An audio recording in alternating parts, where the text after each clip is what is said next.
typed it. Oh, There we go. okay. Oh, there we go. Yeah. All right, so here it is. Alright. Is this?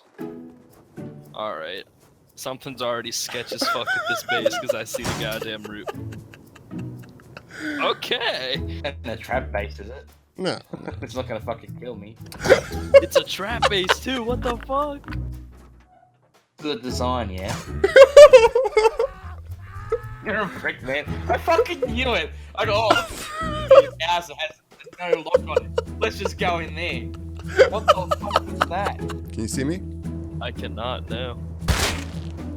Oh, You no, like that? dude, that's fucked up. No, that is so stupid. What? I would be so pissed if I was dead to some bullshit like that. Here, check this out. Yo! What the fuck? How the fuck did you do that? What? Okay, how does that work? I wanna know. That's fucking... Come over here. You just have to walk past the doors, and you can see right here. Is this why you brought me here? Yeah. Fucking kill me. Thank you, mate. This is good shit. Good stuff. This is how you think. Yeah. Or you go over here. So a couple days ago, I asked you guys on Twitter if you guys wanted a trap base, a small group base, or a furnace base for my next vid. A few people suggested I do all three. Were they mocking me? I don't know. But if they were, joke's on them. Cause I ain't no pussy bitch! Quick shout out to Monsieur Alpha for collaborating with me on this design. He's the true base god of Rust. But today, I'm bringing you guys the best trap base, furnace base, small group base of all time!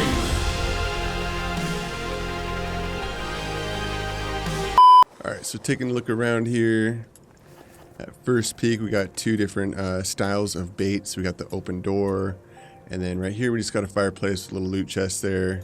So the fireplace is just to kind of show the base is active. We got the running furnace. That might be enough for a lot of people, but just in case, you know, for more skeptical people, we got those two. Anyways, walking in, got traps there, and traps there. And then just to show you how this works, we got the signs here with the traps just placed right on top.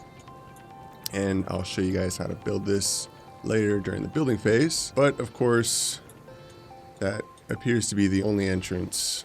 But we actually have a secret ladder just right there. Can't even see it.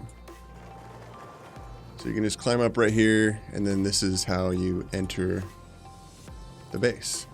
And as you can see, doesn't appear to be a ladder here either.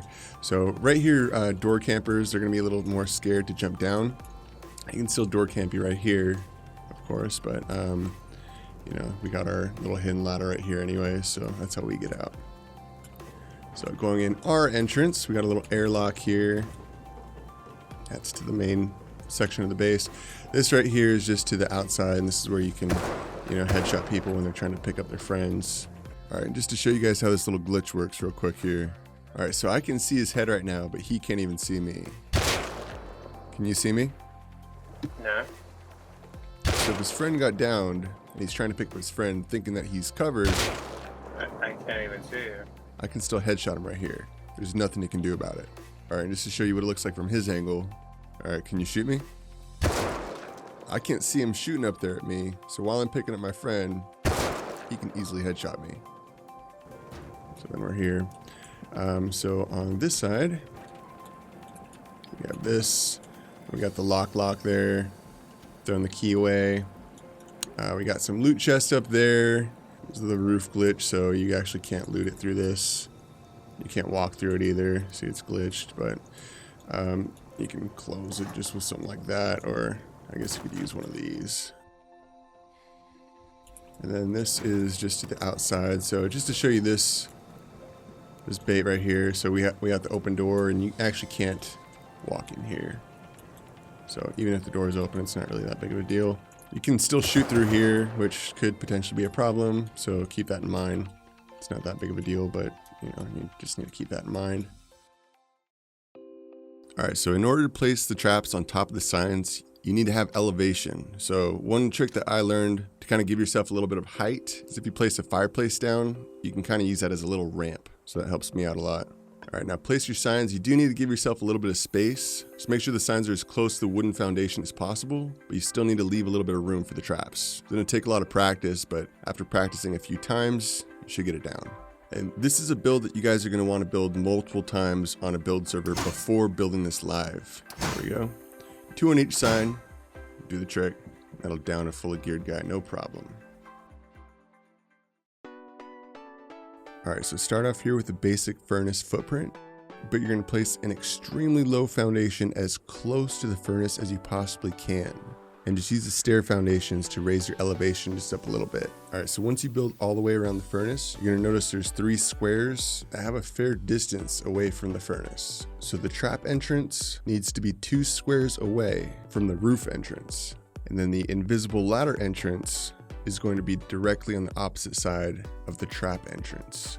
Notice Infinex left the foundation out because it makes it way easier to place the invisible ladder. Then he used the double door because it makes it easier to enter and exit out of the inside furnace area. Now for the invisible ladder part. Now you can stone up the foundations. I recommend putting a key lock on the door with the ladder on it and throw the key away. You close the door, it'll break the ladder, so there's really no reason to ever close it. Time to seal it in.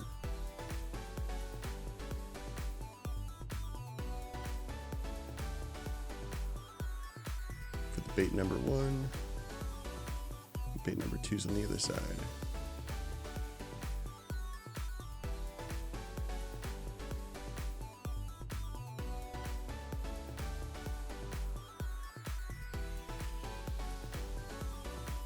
All right, so for the top part, the invisible ladder, just upgrade the wall to sheet metal, flip it to the weak side, and just place the ladder at an angle, and then just simply switch the wall to the other side. Bam, it's gone. Notice he's using metal for the floors, makes it a lot harder to pickaxe up. He's also using metal for the top entrance, because the metal model is actually a little bit larger than the stone model, so it makes it hard to pickaxe your furnace from the top. Okay, now we can place the roofs on top, and make sure you don't place your boxes until after you place the roofs, because you won't be able to place the roofs if the boxes are in the way. Stone those up, and metal up the ceilings.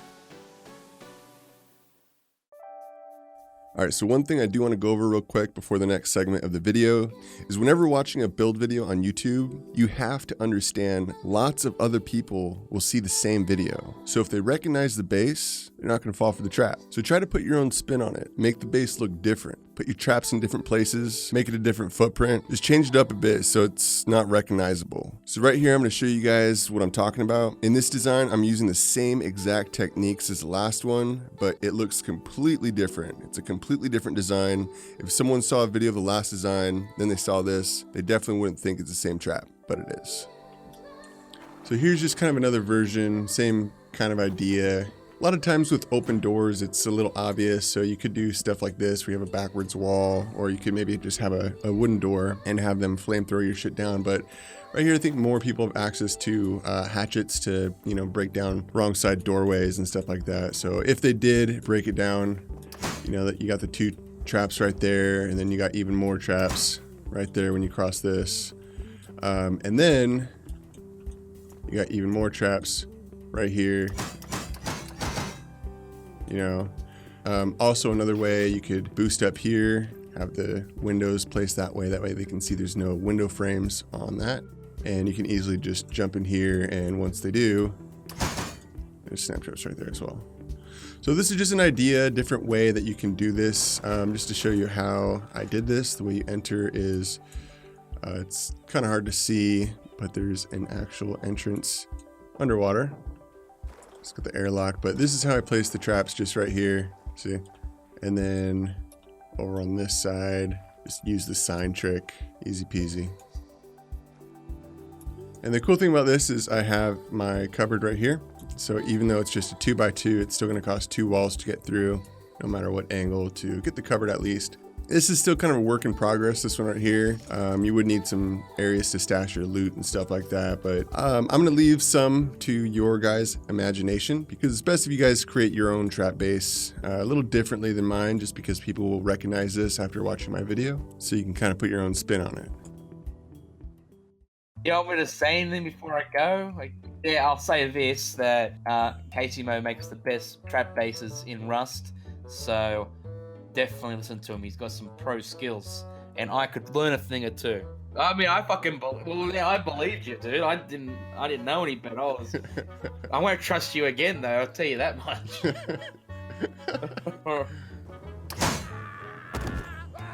You cunt. Fuck that trap ass bases. I was talking to my friend too about that last week, about like all these fucking trap bases everywhere. So annoying. You fucking cancer.